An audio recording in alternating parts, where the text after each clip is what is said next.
Thank you very much for the chance to explain a little bit more about the technology in which we use infrared sensor that is embedded in a wrist-worn device, and through that it is possible for us to measure different molecules, and in this instance troponin, from the skin without requiring blood.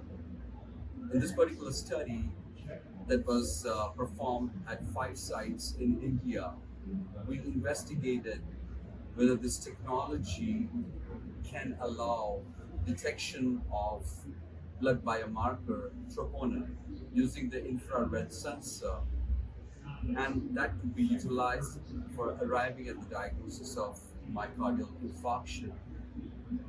And the technology was developed using an AI algorithm from the spectrophotometric sensor recordings. We used AI technology, artificial intelligence technology, to first train the data at 3 sites. And then after the training was done and the machine learning model was built, it was externally validated in 2 sites. And we were able to develop a method for arriving at the diagnosis of elevated troponin without requiring blood samples and coming to the diagnosis of myocardial infarction.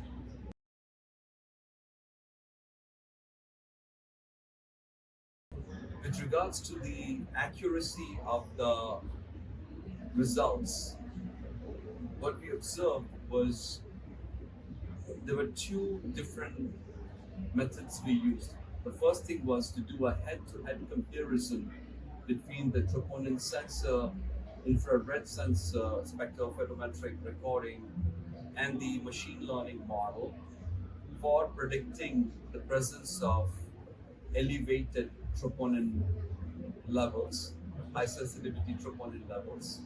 And the second was to look at the relationship with the coronary angiograms and the wall motion abnormalities that are observed on invasive catheterization and on cardiac ultrasound techniques.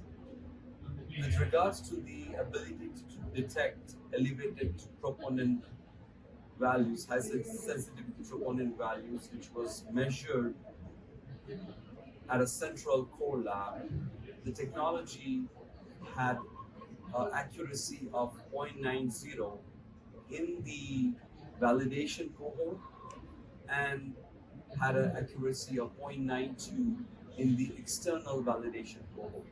So the precision and the accuracy were quite high. With regards to the ability to detect the presence of obstructive coronary artery disease, the presence of an elevated troponin I, as indicated by the machine learning model, was associated with increased odds, which was significantly important and significantly statistically significant for the prediction of obstructive coronary artery disease. And also it was associated with a statistical prediction of presence of wall motion abnormalities. Now, both the obstructive coronary artery disease and wall motion abnormalities as an endpoints are important phenotypic presentations that we were able to validate the technology towards.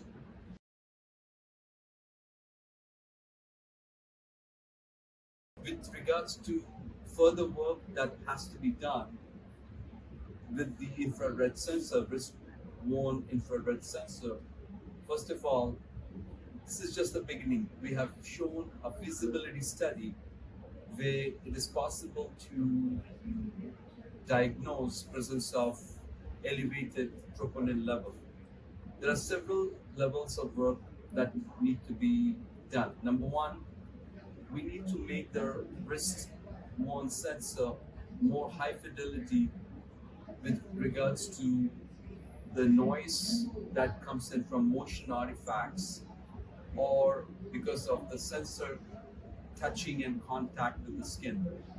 There is currently already work in progress where we have developed a machine learning tool that can tell right when the wrist-worn test is being recorded, whether the recording is being accurately registered or not, because it's very sensitive to motion artifacts and also to the ability to touch the skin. So those principal changes in the wrist-worn device are going to be incorporated in the near future. Secondly, we need to test more across different ethnicity, different skin color, different circumstances, the melanin content, and see how much generalizable this particular technology is. Number three, we need to test this in real life scenarios in the emergency room. The current project evaluated in patients who were diagnosed with myocardial infarction. We need to take this to emergency room or ambulatory chest pain clinics and find out how best it performs in the real world settings in the emergency rooms. And finally, the most important is right now the decision tool is for presence or absence of elevated troponin levels.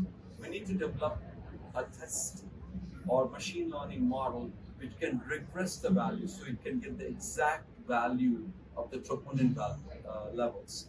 So we need to develop the regression algorithm using higher number of sample size.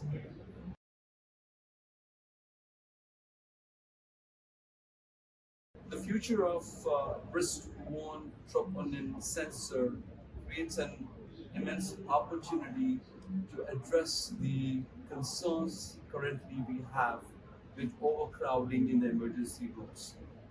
If you look around the world, chest pain is very common symptoms with which patients are presenting.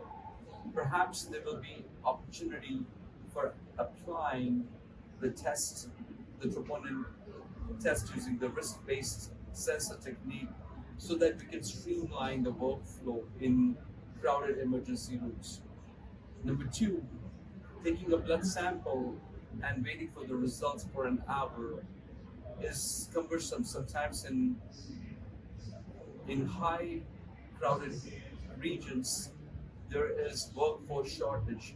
There may be people not available to take blood samples. So we may be able to streamline so that the number of patients who require actually a blood sampling to be done could be reduced, or at least in those people who need an earlier confirmation of the test results, they could be accelerated towards using some of this infrared wrist-worn technology. It is also possible that we could utilize this technique in fields, in ambulances, in emergency work services where blood sampling may not be available. Maybe in the near future, we could implement this in community settings. However, these are more challenging and will require further testing and validation and maturation of the technology.